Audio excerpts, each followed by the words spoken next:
Assalamualaikum warahmatullahi wabarakatuh. Hai, kami dari Min 5 Tapanuli Tengah.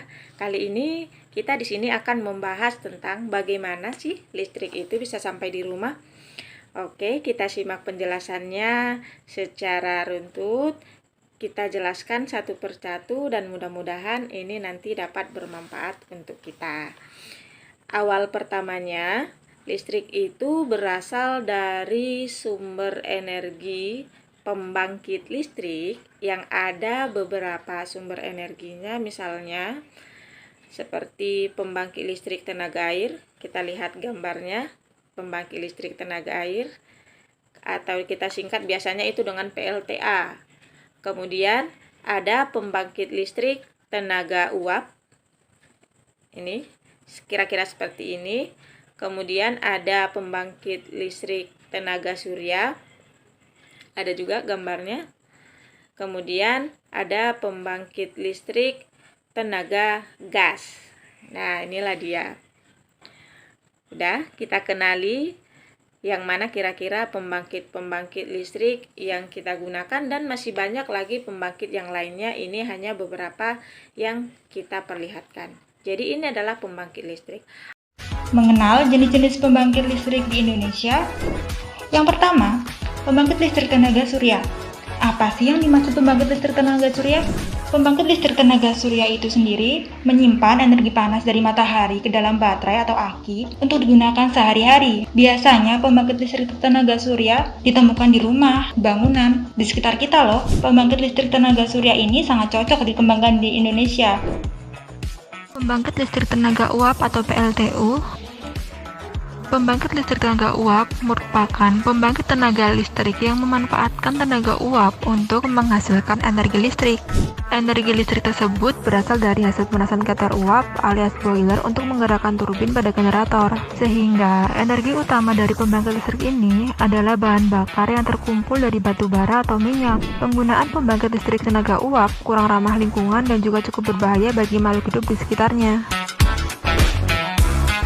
Pembangkit listrik tenaga air atau PLTA. Pembangkit berikutnya, jenis pembangkit listrik tenaga air yang memanfaatkan arus atau aliran air sebagai penggerak turbin yang terhubung dengan generator. Jenis pembangkit listrik ini memanfaatkan energi murni sehingga menjadikannya sebagai pilihan yang hemat dan ramah lingkungan. PLTA juga bersifat dapat diperbarui atau renewable energy. Umumnya, jenis pembangkit listrik ini dipasang tepat di sebelah sumber air yang cukup besar seperti bendungan, waduk, atau sungai.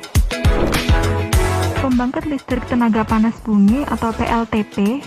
Macam pembangkit listrik yang satu ini memanfaatkan energi panas bumi yang juga cukup melimpah. Panas bumi yang ditangkap kemudian akan menghasilkan uap yang dapat menggerakkan generator. Generator yang bergerak ini lantas mengubah energi yang dihasilkan oleh panas bumi menjadi energi listrik yang dapat digunakan untuk kehidupan sehari-hari. Biasanya, pembangkit listrik tenaga panas bumi ini terdapat di wilayah dataran tinggi seperti pegunungan ataupun kaki gunung. Hal ini dilakukan agar mendapatkan energi alam yang berkualitas tinggi.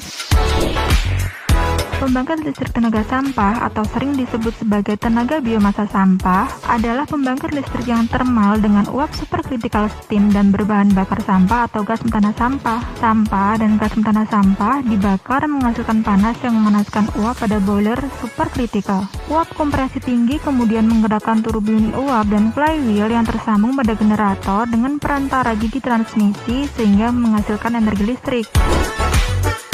Pembangkit listrik tenaga biogas atau PLTBG. Pembangkit listrik tenaga biogas mengambil manfaat dari proses penguraian alami untuk membangkitkan energi listrik. Limbah cair organik yang dihasilkan selama produksi kelapa sawit merupakan sumber energi besar yang belum banyak dimanfaatkan di Indonesia. Mengubah pohon menjadi biogas untuk dibakar dapat menghasilkan energi sekaligus mengurangi dampak perubahan iklim global. Pembangkit listrik tenaga biomasa atau PLTBM. Pembangkit listrik tenaga biomasa adalah bahan organik yang dihasilkan melalui proses fotosintetik, baik berupa produk maupun buangan. Pada umumnya, merupakan limbah setelah diambil produk primernya. Contoh biomasa antara lain adalah tanaman, pepohonan, rumput, ubi, limbah pertanian, limbah hutan, tinja, dan kotoran ternak. Sumber energi biomasa mempunyai kelebihan, yaitu merupakan sumber energi yang dapat diperbaharui sehingga dapat menyediakan sumber energi secara berkesinambungan. Pembangkit listrik tenaga banyu atau PLTB, banyu atau angin merupakan salah satu sumber energi terbarukan yang terdapat di daerah dengan potensi hembusan angin yang besar. Pembangkit listrik energi banyu mengonversikan energi banyu menjadi listrik dengan menggunakan turbin angin atau kincir angin sebagai generator. Nah, itu tadi jenis-jenis pembangkit listrik yang ada di Indonesia. Jika kalian punya pendapat lain tentang pembangkit listrik lainnya, yuk diskusi di kolom komentar. Terima kasih sudah menonton video ini. Jangan lupa like, komen, dan subscribe. Ikuti juga sosial media Instagram dan Facebook kami ya, biar selalu update tentang pelatihan dan info lainnya di dunia kerja.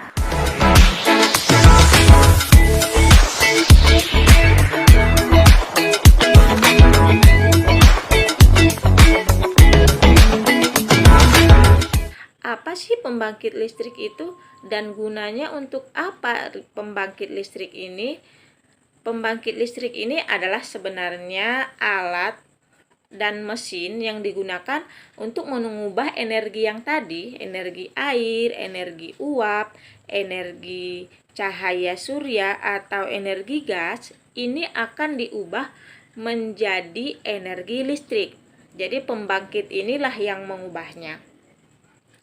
Sudah, setelah dia itu diubah, maka kemudian dialirkanlah dia ke transformator. Dapat kita lihat ada skemanya di sini, ada simulasinya. Kebetulan di sini gambarnya adalah pembangkitnya adalah air. Jadi dari pembangkit air kemudian dialirkan ke transformator.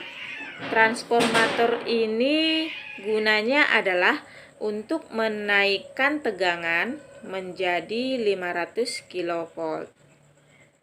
Kemudian setelah transformator menaikkan tegangannya, maka disalurkanlah oleh saluran udara ekstra tinggi atau namanya sutet. Sutet adalah yang ini ya. Kira-kira gambarnya yang ini. Supaya lebih kenal atau mungkin pernah dilihat, ini adalah sutet. Kemudian di sutet ini, setelah disalurkan sutet, maka sutet ini mengalirkanlah ke gardu induk. Ini dia gardu induk. Maka setelah dari gardu induk, ada di gardu induk transformator lagi, tapi transformator penurun tegangan. Diturunkan dia menjadi tegangannya 20 kV. Dari 500 diturunkan menjadi 20. Hal ini apa tujuannya? Tujuannya ini untuk menyesuaikan nanti supaya sesuai dengan kebutuhan rumah tangga. Maka setelah diturunkan menjadi 20 kV, disalurkan lagi lah dia melalui gardu distribusi. Kemudian diturunkan lagi setelah dari gardu distribusi, diturunkan lagi tegangannya menjadi 220 volt sesuai dengan kebutuhan rumah tangga. Jadi setelah 220 volt, maka disalurkanlah ke rumah-rumah dan bisa kita gunakan untuk kebutuhan kita. Ya, jadi kira-kira dapat kita rangkum secara singkatnya supaya lebih jelas.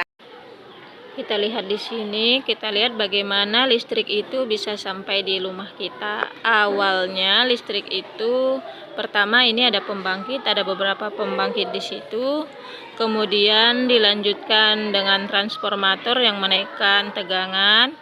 Kemudian dialirkan oleh sutet. Dan kemudian sutet itu sampai di gardu induk. Di gardu induk itu ada transformator lagi menurunkan tegangan lagi. Di gardu induk ini tadi tegangan yang dari 500 kV diturunkan menjadi 20 kV, baru kemudian dialirkan. Lihat di sini ada trafo distribusi. Maka dari trafo distribusi inilah kemudian dialirkan lagi melalui kabel-kabel ke rumah-rumah. Jadi di situ tegangannya sudah menjadi 220 volt sesuai untuk kebutuhan rumah tangga. Begitulah kira-kira. Jadi demikianlah penjelasannya. Kira-kira mudah-mudahan dapat dipahami bagaimana tadi awalnya listrik itu bisa sampai di rumah kita. Jadi kita harus ingat bahwa kita harus hemat listrik karena pembangkit listrik itu adalah sumber daya yang tidak dapat diperbaharui. Jadi ingat, jangan lupa untuk hemat listrik, pakai seperlunya. Demikian, mudah-mudahan bermanfaat.